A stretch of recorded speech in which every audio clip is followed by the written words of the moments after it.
evidencia hace la diferencia.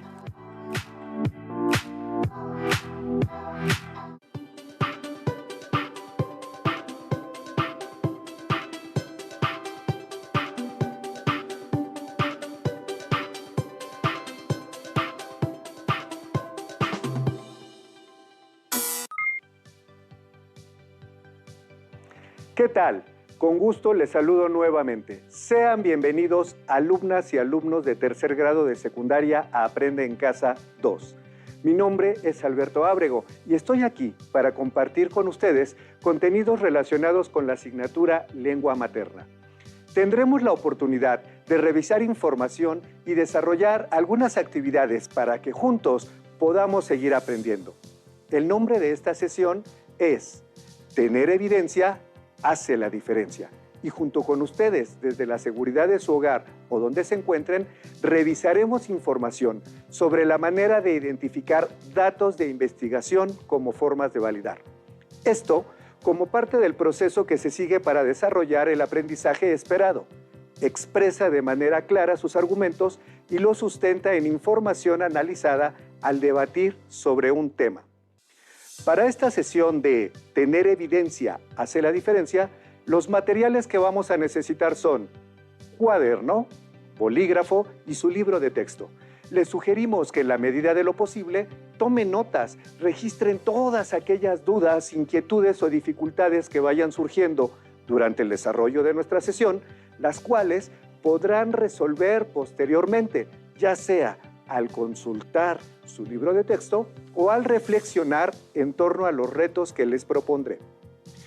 Vamos a hablar sobre los datos de investigación que sustentan los argumentos de un debate, que consisten en la confrontación de diferentes puntos de vista respecto a un mismo tema, por lo que es importante respaldar nuestros argumentos en evidencias comprobadas. Este conocimiento les servirá mucho en varios aspectos de su vida, ya que el mundo está hecho de diferentes puntos de vista. Habrá situaciones en las que tendremos que defender nuestra opinión. Así que entremos en práctica. Para debatir hay que partir de un tema, así que partiremos de uno. ¿Qué piensan ustedes sobre la acción de quemar basura? ¿Están a favor? ¿En contra? Vamos a escuchar la lectura de un fragmento del artículo La basura en su lugar, del periodista Guillermo Cárdenas Guzmán. Quizá este texto nos dé una respuesta muy sorpresiva al respecto. ¿Quemar o no quemar? La incineración fue estigmatizada hace muchos años porque generaba dioxinas y furanos. Pero a lo largo de los años hemos visto que esas emisiones se redujeron drásticamente en Europa, Estados Unidos y Japón gracias a los avances tecnológicos. Las dioxinas y furanos son compuestos químicos residuales que al ser liberados a la atmósfera se depositan en el suelo y la vegetación y tardan muchos años en degradarse. Resultan tóxicos incluso a muy bajos niveles, pueden afectar diversos órganos vitales e incluso son potencialmente cancerígenos. Las plantas incineradoras son una opción viable tanto desde el punto de vista energético como ambiental, pues si funcionan bien contribuyen a reducir emisiones de gases de efecto invernadero como metano y CO2, que se liberan a la atmósfera cuando los desechos se confinan en rellenos sanitarios. Bueno, como escuchamos, nos damos cuenta que sí hay un impacto de la incineración de basura en nuestro medio ambiente. Continuemos. ¿Quemar o no quemar? La explicación de estos resultados es que mientras en los incineradores se controlan las emisiones de gases de efecto invernadero, en el composteo y el tiradero de basura, estas se acumulan. En el relleno sanitario y en la composta, estás acumulando biomasa, que por la actividad microbiana genera gases de efecto invernadero. En cambio, en la incineración no. Simplemente metes los residuos y acabas con el problema, pues se regresan a la atmósfera los mismos gases que la produjeron. En contraste, grupos ambientalistas y otros expertos en el tema consideran que la incineración de residuos acarrea más problemas de los que busca resolver. En lugar de promover estrategias para reciclar, recuperar y reutilizar materiales, con esta tecnología se fomenta la producción y dependencia de los desechos. Observemos cómo este tipo de investigaciones siempre aporta datos muy precisos. ¿Quemar o no quemar? A nivel internacional, las mejores prácticas para el tratamiento de residuos sólidos urbanos buscan primero su reducción y reuso, después la recuperación de energía y como última alternativa, su confinamiento al relleno sanitario. Se quemen o se envíen a un relleno sanitario, estos desechos van a impactar de una u otra forma al medio ambiente, así que tarde o temprano tendremos que decidir qué hacer con ellos. Si tomamos conciencia y evitamos en medida de lo posible generar desechos, vamos a estar mejor. Bien, fue un texto algo largo, pero nos dio varios elementos en qué pensar acerca del tema de incineración de la basura. Recuerden que al inicio de la sesión mencionaba la palabra argumentos. Estos tienen la función de defender de forma razonada nuestra opinión para que las personas que nos escuchen la conozcan y puedan sentirse convencidas de que es correcto. Es decir, pondremos en juego la función apelativa del lenguaje, donde nosotros, como emisores, tenemos la intención de convencer o influir en el receptor y que adopte una postura determinada, ya sea a favor o en contra. En el caso del artículo que leímos, se cuenta con datos proporcionados por un investigador del Instituto de Ingeniería de la Universidad Nacional Autónoma de México. Ello hace que los argumentos tengan mayor credibilidad y, por lo tanto, pueden influir de alguna manera en la forma de pensar y actuar de las personas con respecto al tema que trata el artículo. Para que nuestros argumentos sean creíbles, necesitamos que cumplan ciertas características. Una de ellas es que sean coherentes, es decir, que exista una correspondencia entre lo que se expone y lo que se defiende. En el artículo Quemar o no quemar, escuchamos los argumentos que expone el autor, los cuales se derivan de una investigación y de experiencias en otros países, lo que permite tener un panorama de la postura del investigador acerca de las ventajas de las incineradoras como alternativa para el procesamiento de basura, así como de su posicionamiento con respecto al problema de la basura y sus efectos en el medio ambiente. En un debate, cuando dos o más personas exponen sus argumentos sobre un tema, cada uno buscará convencer a la audiencia de estar a su favor, por lo que la claridad y el momento preciso de la intervención son determinantes para que una argumentación tenga fuerza y contundencia. Para complementar lo que hemos estado revisando, los invito a que me acompañen a ver la participación de Yael, un alumno de tercer grado, quien nos comparte el siguiente video. ¿Qué tal, compañeros? Les quiero explicar de forma sencilla lo que debemos de hacer dentro de los debates. Obviamente, debemos de expresar nuestra opinión sobre el tema que seleccionamos. Para ello, deberemos prepararnos, por lo que investigaremos en diversas fuentes, de modo que contemos con recursos suficientes para argumentar sólidamente nuestros posicionamientos. Es decir, para convencer a quienes nos escuchan que estamos en lo correcto. Y lógicamente haremos nuestro mejor esfuerzo por ser los ganadores. Para ello, deberemos cuidar nuestros recursos expresivos y contar con argumentos contundentes. Algo que hemos aprendido es que debemos apoyarnos en fuentes confiables, y dentro de ellas se encuentran consultar páginas que terminen en .gov, .org y .edu. Además, debemos tener en claro que los datos que de las investigaciones se obtienen pueden resultar muy útiles, pues por un lado pueden cuantificar y por el otro cualificar. Con esto me refiero a que podemos obtener datos numéricos y conocer cualidades del fenómeno o sujeto de estudio. Entonces, si por ejemplo quiero defender una postura donde se sustente que debemos evitar el consumo de productos derivados de animales, una investigación apropiada puede ser la encuesta de sacrificio de ganado del Ministerio de Agricultura, Pesca y Alimentación, donde los resultados, en este caso de España, muestran cifras y descripciones del número de animales sacrificados y describe los métodos utilizados. Les invito a prepararnos para que cuando participemos en un debate mostremos que nuestra opinión tiene la fuerza suficiente para ser escuchada y valer. Para ello, sugiero que hagamos uso de los recursos discursivos, a fin de lograr mayor impacto en los receptores. ¿Recuerdan cuáles son? Pues, por ejemplo, describan. Ocupemos adjetivos para que todos puedan hacer una imagen mental de lo que exponemos. Aprovechen la hipérbole, es decir, exageren, ya sea hacia lo positivo o lo negativo. Depende de su postura sobre el tema. Y una opción más, aprovechen la ironía, digamos, lo contrario, pero con toda intención, y marcándolo con la voz. ¡Hasta luego! Su compañero Yael nos habló de la importancia de validar nuestros argumentos, por lo que es muy importante hacer una buena investigación para fundamentar nuestros argumentos, para defender o contraargumentar con información que respalde nuestras intervenciones en un debate. Y por ello nos enfocaremos en los datos que se obtienen a partir de una investigación.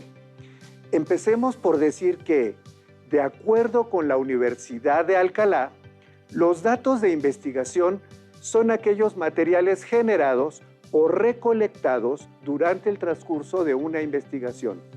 En general, es todo aquello que un investigador necesita para validar y certificar los resultados obtenidos en esa investigación y solo adquieren significado en el contexto de la misma. Es importante mencionar que los datos pasan por un proceso de clasificación que realizan los investigadores. La más común es la que los ubica entre datos cuantitativos y datos cualitativos. Una vez que seleccionemos el tipo de investigación que consultaremos, tendremos lógicamente diferentes resultados. Por un lado, los que son relativos a las cualidades. Este tipo de información está relacionada con el uso de adjetivos. Por ejemplo, un estudio cualitativo sobre los derechos de los animales tendría interpretaciones sobre las legislaciones, testimonios de especialistas, contraste de los aspectos principales de diversas legislaciones nacionales sobre ese tema. Todos estos son ejemplos de la información cualitativa. Y por otro lado, se encuentran los datos cuantitativos. Aquí, todo se trata de números. Por ejemplo, regresando al tema de los derechos de los animales, un estudio cuantitativo podría mostrarnos la cantidad de animales que son usados en la experimentación cosmética. Observemos la tabla en la diapositiva que aparece en pantalla, con las características principales de los datos cualitativos y cuantitativos. Del lado izquierdo, observemos los datos cualitativos. Lo primero que resaltaremos es que se utilizan particularmente para obtener una interpretación de los problemas. En cuanto a los métodos para recopilar este tipo de datos, se da principalmente a través de grupos de enfoque y preguntas de texto abiertas. Esto es, un grupo de personas que se reúnen por invitación para opinar sobre temas específicos. Imaginemos un análisis sobre los efectos de un programa de televisión, sobre una serie, la serie de moda. Para esto se puede organizar un grupo de enfoque. Esto es, se reúnen a personas con determinadas características, edad, sexo, estudios, y se les plantearán preguntas específicas acerca del tema a investigar. Se analizan las respuestas de este grupo de enfoque y así se puede saber la razón de éxito de la serie o qué espera la audiencia en una segunda temporada, por ejemplo. Los métodos de recopilación de datos cualitativos varían utilizando técnicas como entrevistas u observaciones. Por ejemplo, Se pueden realizar entrevistas directas u observar las reacciones del público ante la aparición, por ejemplo, de determinado personaje o situación en un programa de televisión para analizar su impacto social. Realizar una entrevista o reunir un grupo de enfoque es todo un reto, pues hay que saber cómo diseñar la metodología, cuáles son las preguntas que nos llevarán a las respuestas que necesitamos y cómo invitaremos al público a participar. Volvamos a ver la información de los datos. Pasemos a la columna derecha y aquí aparecen los datos cuantitativos. Los datos obtenidos se pueden transformar en estadísticas utilizables, de ahí que los podamos llevar a porcentajes, representar en gráficos y comparar o contrastar acorde a nuestra necesidad.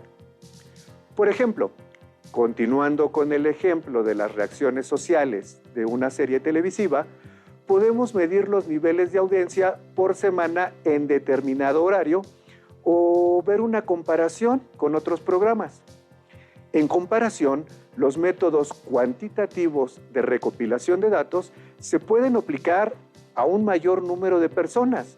En general, están diseñados para proporcionar resúmenes de datos, además de que su análisis toma menos tiempo, gracias a que usualmente hay herramientas tecnológicas que facilitan el procesamiento de la información. Existen diversos tipos de fuentes de investigación a las cuales acudir, dependiendo del tema a abordar y para el cual necesitemos respaldar nuestros argumentos. Por lo que es importante reconocer el tipo de datos a utilizar. Por ejemplo, si son datos de primera mano, es decir, son originales o no han sido manipulados o analizados. Datos procesados, que son aquellos que ya han sido manipulados, validados y organizados por el investigador. Datos analizados son los que han pasado por un proceso de depuración, análisis e interpretación por parte de los investigadores. Dependiendo del tema a tratar en una discusión, es como debemos preparar los argumentos y, por ende, seleccionar y discriminar la información que será la base para defender y sustentar nuestros argumentos con evidencias que expresen veracidad y conocimiento sobre el tema a debatir. Ahora veamos un ejemplo de cómo se lleva a cabo un panel de discusión y pongan atención en los argumentos que exponen los participantes. Empecemos. Un tema que ha sido motivo de discusión es la unidad de la lengua española que se habla en más de 21 países. ¿Es probable que la lengua española se convierta en varias lenguas y que lleguen a no entenderse entre ellas? En este panel nos acompañan mis compañeros, la maestra Gisela Hernández y el maestro Alejandro Pérez. Los saludo a ambos con mucho gusto. También es un gusto poder conversar al respecto. Sin duda, el Instituto Cervantes reporta en su informe 2020 que hay 469 millones de hablantes del español distribuidos en 21 países.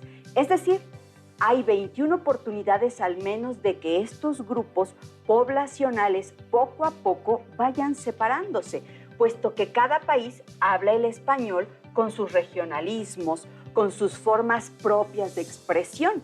No debemos olvidar que cada país tiene sus propias culturas que le confieren identidad propia al español. Claro, pero también hay que considerar los factores históricos que han permitido que el español se aglutine y se estabilice. Ralph Penny, filólogo inglés, nos muestra en su obra Gramática Histórica de la Lengua Española cómo el español ha sufrido al menos dos momentos de nivelación. El primero, en la Edad Media, cuando el habla de Toledo se volvió la forma más difundida de hablar el castellano. Y después, durante el siglo XVI, pues los grupos de colonizadores españoles permanecían largo tiempo en Sevilla. De ahí que el español americano se parezca al del sur de España. Esto muestra que el español es una lengua que históricamente tiende hacia la unidad. Congelados. Hagamos un pequeño alto en esta discusión para observar los datos que están apareciendo en este panel. La maestra Gisela está usando datos demográficos de carácter cuantitativo. Nos habla de un informe que se elaboró con base en una investigación documental que retoma los censos de población de los países hispanohablantes y con ello puede generar una cifra sobre el número de hablantes que tiene el español como lengua materna. En ese mismo informe se revela la cantidad de países en los que el español es lengua nacional u oficial, que ayuda a reforzar la confianza en el primer dato. Los datos del maestro Alejandro, por su parte, son de carácter cualitativo. Él recurre a una información de una investigación sobre historia de la lengua. En esta investigación se mencionan datos históricos sobre el español en la Edad Media y a inicios del siglo XVI, que a su vez sirven al maestro para sustentar su argumento en favor de la unidad del español. Sigamos escuchando a los participantes en tan interesante disertación. Descongelado. Sin embargo, quiero hacer notar otro dato estadístico. Retomando el informe del Instituto Cervantes, hay 22 millones de personas que están aprendiendo español como lengua extranjera. Esto significa una presión adicional para que el español comience a fragmentarse. Eso equivale a un número igual al 5% de la población actual hispanohablante como lengua materna. Tienes razón en cuanto al dato, pero también lo podemos ver desde otro ángulo. El hecho de que 22 millones de personas estén estudiando español significa que tendrán que incorporarse a una de las maneras más difundidas de hablar español, lo cual apoya la idea de que el español seguirá siendo uno. Congelados. Aquí tenemos una situación peculiar. Ambos maestros emplearon el mismo dato de carácter cuantitativo, que se basa en encuestas sobre el número de estudiantes del español como lengua extranjera. Sin embargo, el uso que ambos hicieron es distinto y les permite apoyar su punto. La maestra Gisela usó el dato para afirmar cómo esa población de usuarios puede acelerar una posible fragmentación del español. En cambio, el maestro Alejandro usó para mostrar lo contrario. Como ven, muchos datos de investigación pueden servir para defender dos posturas opuestas, pero es la suma de nuestros argumentos la que hace que logremos un discurso más argumentado, más sólido, más persuasivo y, en resumen, más efectivo. Descongelados. Ya hemos probado nuestro punto. La unidad del español o su división tiene que ver con el respeto a la diversidad lingüística y, sin duda, es un tema de discusión que continuará abierto y sin una solución clara. ¿Se fijaron cómo algunos de los recursos que Yael nos compartió se utilizaron en este debate? ¿Recuerdan cuáles son? ¿Los identificaron? ¿Se usaron argumentos contundentes? ¿Se nombraron fuentes confiables? ¿Se presentaron datos cuantitativos y cualitativos? ¿Utilizaron recursos retóricos? ¿Qué tipo de fuentes usarían para que los argumentos tengan evidencias más veraces? Tengamos presente que los debates consisten en la confrontación de diferentes puntos de vista respecto a un mismo tema. Regularmente, quienes se presentan a participar en ellos son especialistas en dicho tema, o bien lo prepararon con antelación consiguiendo argumentos válidos. Esto en forma de datos que están respaldados por investigaciones y con seguridad nos acercarán a ser más persuasivos. A diferencia de la mesa redonda, aquí la idea es influenciar para que el público apoye nuestra opinión. Recuerden que leer, resolver las dudas para comprender mejor y practicar la argumentación oral son herramientas que nos beneficiarán en diferentes momentos de nuestra vida. Aprovecho para sugerirles que cuando tengan que argumentar, ya sea al participar en un panel de discusión o una charla, planeen, organicen e investiguen. Pidan apoyo para que los escuchen, expongan sus argumentos, Defiendan sus ideas de forma razonada y traten de convencerlos. Les sugiero que para reafirmar lo que aquí vimos, localicen en sus libros de texto el aprendizaje esperado. Expresar de manera clara sus argumentos y los sustenta en información analizada al debatir sobre un tema, para que cuenten con más elementos y podamos identificar datos de investigación como formas de validar. Llegó el momento de despedirme, pero antes de hacerlo, les tengo un reto. Seleccionen un texto argumentativo sobre el tema que les atraiga. Identifiquen los argumentos y señalen los datos de investigación. Marquen los cualitativos con un color y los cuantitativos con otro. Finalmente, hagan una reflexión y redacten un párrafo donde expliquen cómo influyeron esos argumentos en su gusto o disgusto por la postura presentada. Muchas gracias por su atención. Les invito a que continúen aprendiendo y, por supuesto, pongamos todo nuestro empeño en este ciclo escolar. Por esta ocasión, hemos terminado y aún nos queda mucho por aprender. Les espero muy pronto aquí en Aprende en Casa 2. Hasta la próxima. Si tienes